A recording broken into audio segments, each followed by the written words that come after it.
while I was still at Avco Embassy Pictures, I had the privilege of being the production accountant on The Fog for my first screen credit.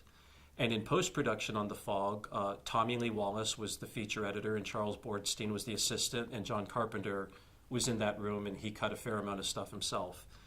And I was privileged to be allowed to be a seated observer in the room, purely for my educational purposes. And I learned something that John Carpenter taught me that I will never forget.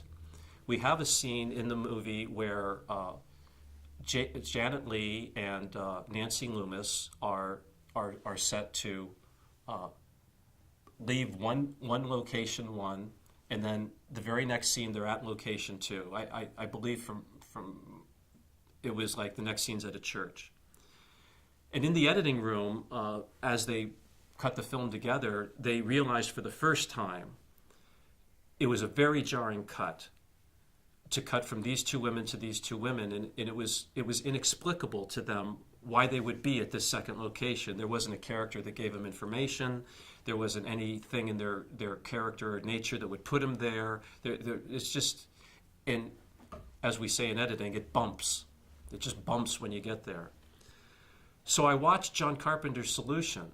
What he did was he pulled up any shot of one of the two women that was over their shoulder, featuring dialogue from the other person. And he had, and when you shoot over the shoulder, there's usually a back and forth, which means that the person you're shooting at one point isn't speaking because they're listening to the, and then he changed the dialogue of the person who we could not see their face, just the back of their head. And the line was changed to, "We're going to be late. We need to get to the church." And John very, very wonderfully took the time to explain to me why he did what he did.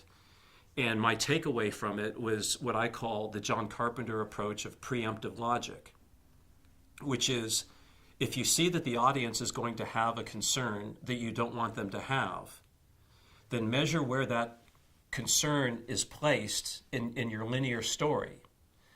And immediately before, say the thing that doesn't make them have the logic problem. Preempt the problem.